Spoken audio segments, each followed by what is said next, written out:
Assalamualaikum. Kami dari kelompok 1 yang diantaranya Esther Simanjuntak, Febri Widianingsih, Lia Fitriana Damanik, dan Fauzia Syamurani. Di sini kami akan membuat video pembelajaran tentang manajemen produksi dan operasi agribisnis untuk memenuhi tugas rutin kami, yaitu manajemen agribisnis yang diampu oleh Bapak Hendra. Pengertian manajemen operasi dan produksi. Definisi yang dikemukakan para ahli yaitu yang pertama, Heiser dan Barry Brander. Manajemen operasi adalah serangkaian kegiatan yang menghasilkan nilai dalam bentuk barang dan jasa dengan mengubah input menjadi output. Yang kedua, Edi Herjanto. Manajemen operasi dan produksi dapat diartikan sebagai suatu proses yang berkesinambungan dan efektif menggunakan fungsi-fungsi manajemen untuk mengintegrasikan sebagai sumber daya secara efisien dalam rangkaian mencapai tujuan. Manajemen operasi dan produksi merupakan serangkaian proses dalam menciptakan barang dan jasa atau kegiatan mengubah bentuk dengan menciptakan atau menambah manfaat suatu barang dan jasa yang akan digunakan memenuhi kebutuhan manusia. Ada 4 pengambilan keputusan dalam manajemen produksi dan operasi. Yang pertama, pengambilan keputusan atas peristiwa yang pasti. Yang kedua, pengambilan keputusan atas peristiwa yang tidak pasti atau uncertainly. Yang ketiga, pengambilan keputusan atas peristiwa yang mengandung resiko. Dan yang terakhir, pengambilan keputusan atas peristiwa yang timbul karena pertentangan dengan keadaan lain. Selanjutnya, ada 4 kriteria untuk keputusan pribadi. Yang pertama, ada biaya. Sasaran biaya adalah sangat penting dalam operasi-operasi dan secara kasar dapat disamakan dengan efisiensi. Bila biaya-biaya untuk suatu keputusan dinilai, semua biaya relevan harus dimasukkan. Yang kedua, kualitas. Sasaran ini dipengaruhi baik oleh desain produk manapun cara produk dibuat dalam operasi-operasi. Yang ketiga, ada dependability. Dalam operasi-operasi, dependability dapat diukur dengan presentasi kekurangan bahan presentasi, pemenuhan janji-janji pengiriman. Dan yang terakhir ada fleksibilitas.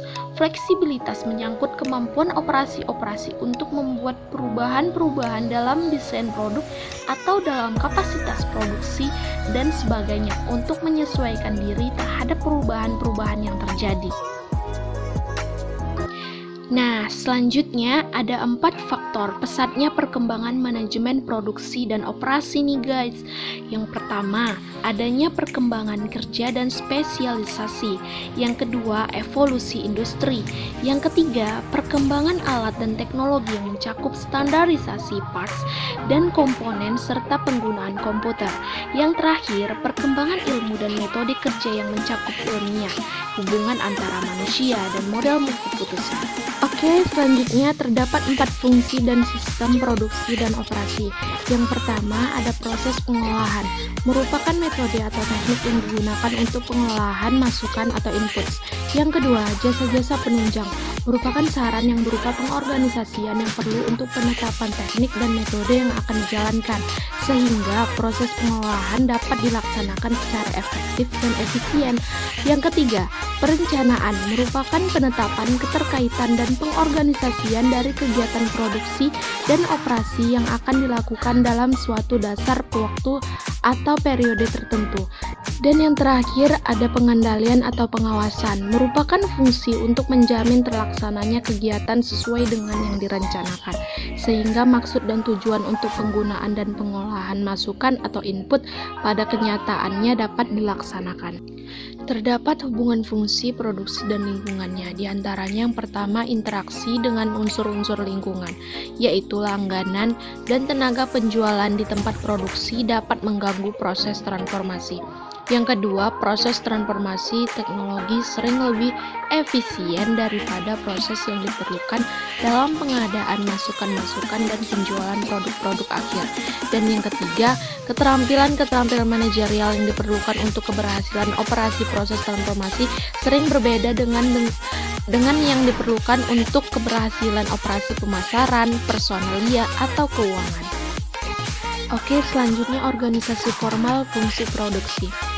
Pengorganisasian fungsi produksi menyangkut pengelompokan kegiatan-kegiatan manajemen operasi yang telah disebutkan di atas ke dalam departemen-departemen, yaitu perancangan struktur formal untuk penggunaan yang paling efektif sumber daya keuangan, fisik, bahan mentah, dan tenaga kerja, penugasan wewenang dan tanggung jawab atas pelaksanaan kegiatan-kegiatan operasi perusahaan kepada seorang manajer atau penyelia, dan penciptaan hubungan-hubungan antara fungsi-fungsi, jabatan-jabatan, tugas-tugas dicapai dengan efisien. Selanjutnya contoh kasus. Di sini terdapat contoh kasus yaitu CVJTT atau Jamu Tuan Takur memiliki 4 lokasi untuk kantor dan pengolahan jamu serta 1 lokasi tempat perkebunan. 3 sumber daya yang digunakan: A. Bahan baku, rempah-rempah, akar-akaran, daun-daunan, bahan kimia sehat. B. SDM karyawan. 1. Kualitas dan kuantitas SDM. CVJTT atau Jamu Tuan Takur mempunyai struktur organisasi yang vertikal saat ini. CVJTT atau Jamu Tuan Takur didukung lebih dari 2.000 karyawan dengan tingkat pendidikan bervariasi dan ditempatkan sesuai dengan keahlian, kemampuan, dan kapasitasnya masing-masing. Yang kedua, hari kerja dan gaji karyawan. Hari kerja karyawan adalah 6 hari kerja. Gaji para karyawan diberikan secara bulanan. Sistem pengupahan yang ada pada CVJTT atau Jamu Tuan Takur dengan sistem bulanan. Yang ketiga, hak-hak yang wajib diterima karyawan.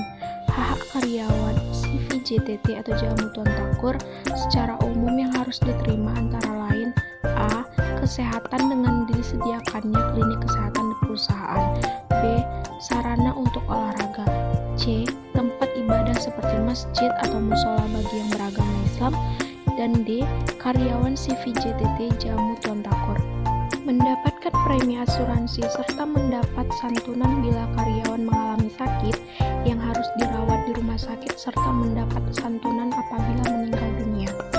Kesejahteraan lainnya yang diberikan perusahaan pada karyawan bersama masyarakat sekitar perusahaan antara lain: yang pertama, mengadakan mudik bersama bagi karyawan yang akan pulang kampung pada saat Lebaran. Yang kedua, pemberian tunjangan hari raya. Dan yang ketiga, mengadakan pengobatan gratis bagi karyawan.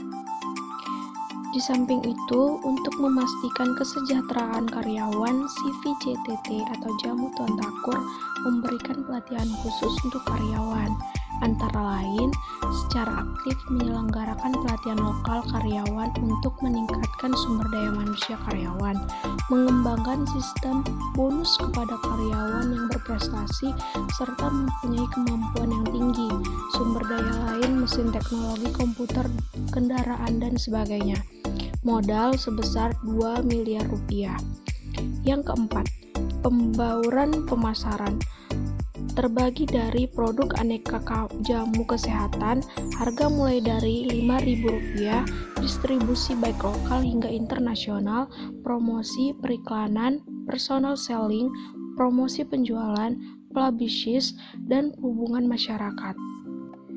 Baiklah, dari penjelasan tersebut, kami dapat menyimpulkan bahwa manajemen operasi dan produksi merupakan serangkaian proses dalam menciptakan barang dan jasa atau kegiatan mengubah bentuk dengan menciptakan atau menambah manfaat suatu barang dan jasa yang akan digunakan untuk memenuhi kebutuhan manusia.